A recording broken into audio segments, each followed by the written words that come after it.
বরাকে জল বৃদ্ধি। গত ৩ দিন ধরে টানা প্রবল বর্ষণের ফলে কাছাড় জেলার শিলচর ও আশেপাশের অঞ্চলে বরাক নদীর পানি বিপজ্জনক হারে বৃদ্ধি পেয়েছে। এর ফলে এলাকায় বহু কৃষক মারাত্মক ক্ষতির সম্মুখীন হয়েছেন।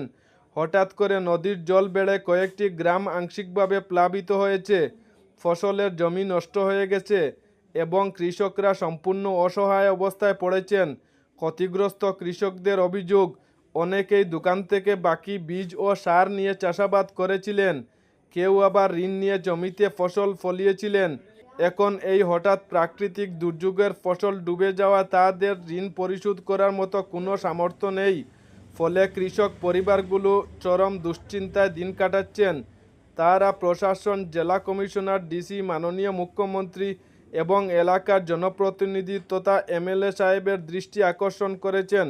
অবিলম্বে সাহায্যের আবেদন জানিয়েছেন। কৃষকদের দাবি, দ্রুত সরকারি ত্রাণ ও ক্ষতিপূরণের ব্যবস্থা না হলে তারা চরম বিপদের মধ্যে পড়বেন এবং তাদের জীবন জীবিকা সম্পূর্ণভাবে ধ্বংস হয়ে যাবে।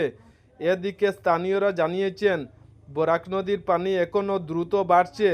যদি পরিস্থিতি নিয়ন্ত্রণে না আসে তবে আরও বড় ধরনের প্লাবনের আশঙ্কা রয়েছে। এই অবস্থায় গ্রামীণ কৃষিজীবী মানুষের ভবিষ্যৎ গভীর সংকটে পড়েছে। এই রকম ভিডিও দেখতে আমাদের চ্যানেলটি ফলো করে রাখুন। আমাদের ভারতের প্রধানমন্ত্রী সিএম স্যার, এই এলাকার বিধায়ক, আমরা প্রিয় ভাই করিমুদ্দিন লস্কর সুফে সাজু ভাই, প্লাস আমাদের ডিসি স্যার, আমাদের যতটুকু এই যে আগর ফেরাও ফ্লাটও বেশি ক্ষতি হয়েছে। খালি ফ্যাটটা লাগাইয়া 25 জনে উঠেছি, মাল বেচিতে পারছি না, সম্পূর্ণ সবজি ডুবাই লিয়ে গেছে। প্লাস এখনও বর্তমানে আমরা যে অবস্থাতে আছি, যতটুকু রোয়া বাইন সব রোয়ার উপরে দিয়ে জল যায়।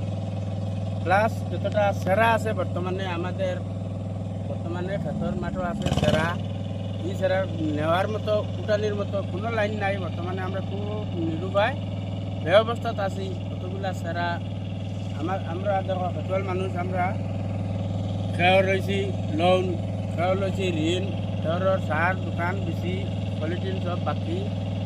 এখন যে আবার আমরা যে ফিরিয়া সারের দোকানে যেতাম, আমরা কোনো অবস্থা নাই। প্লাস লোন লইতাম, সরকারের লোন হতো না। প্লাস ঋণ লইতাম, ঋণেরও জায়গা নাই।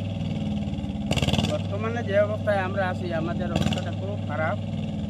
আমরা যে দৃষ্টি আকর্ষণ করছি, যেটা আমরা ডিসি মহোদয়ের কইছি, প্লাস আমরা প্রধানমন্ত্রীরও কইছি, এরপরে আমরা সোনাই এলাকার বিধায়কেরও কইছি। দেখুন আমাদের আগর ফিরেও কোনো কিছু নাই, সব কিছু গেছে। এখনও আমরা যে অবস্থা, কোনো অবস্থা নাই। আবার যে ফিরিয়া মাঠে নামতাম, খেত করতাম, কোনো অবস্থা নাই। আপনার কাছে আমরা জোরে অনুরোধ রইল, আমরা কীরকম ফিরিয়া আবার খেতর মাঠে নামিতাম, আপনারা যদি কোনো সাহারা দেন তাহলে খেত করতাম। না হইলে আমরা খেতর যতটুকু মানুষ আছেন, কিছু মানুষ সুসাইড হইবার অবস্থা আছে।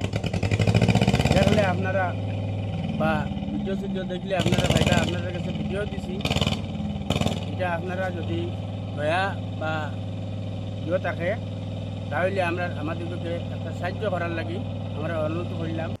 ফুলকপি, বাঁধাকপি, বেগুন 1.5 কেজি রাখলো আমার।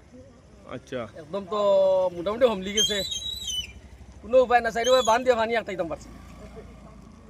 এর বাদেও তো কোনো আকার পাইয়ার না, এখানে নই রাখার আমরা পানির উপরে ডিসি মৌদর গেছে অনুরোধ জানাই আর তার দৃষ্টি আকর্ষণ করার লাগিয়া। আমার ব্যক্তিগত কোনো মাত নাই, সর্বজনীয় মাত দিয়া মানে এই যে নেরগাম বাগুন না এখানে জাঞ্জাবালি সপ্তাহ দিল যাইতা ওভন্ত গতি। আমরা তো খেত কৃষির বাবদে আমরা রাগর পানি উঠিয়া যে আমরা তো এটা 4-5 বিঘা করি, বেশি কইয়া লাভ নাই। যেগুন লাগাইছি ওগুনটোর কথা কইয়া, এটা তো ফুলের গাছ, এর বাদে কীরা, এটা তো আমরা পুরা বাগান লাগাই। এটা জল উঠিয়া নদীর জলে মারি দিছে আমরা। এখন তো আর যেটা বৃষ্টি আইছিলাম, এটার তো আর অবস্থা খুব খারাপ। আর বেশি দাম তো এটা সারের বস্তা বর্তমানে এটা 1800-2000 টাকা করিয়া বস্তা ছাড়া তো পাওয়াও যায় না। এটা বেজান টাকা পয়সা আমরা ক্ষয়ক্ষতি হয়ে গেছে গিয়া। হ্যাঁ, আর এটা তো আর ক্ষয়ক্ষতি আর কইতাম কিতা, এখন তো যেগু তো হয়ে গেছে, এগু তো আর মনে করলে প্রকৃতির খেলা, ফ্লাড হয়ে গেছে, আর কিছু করার নাই।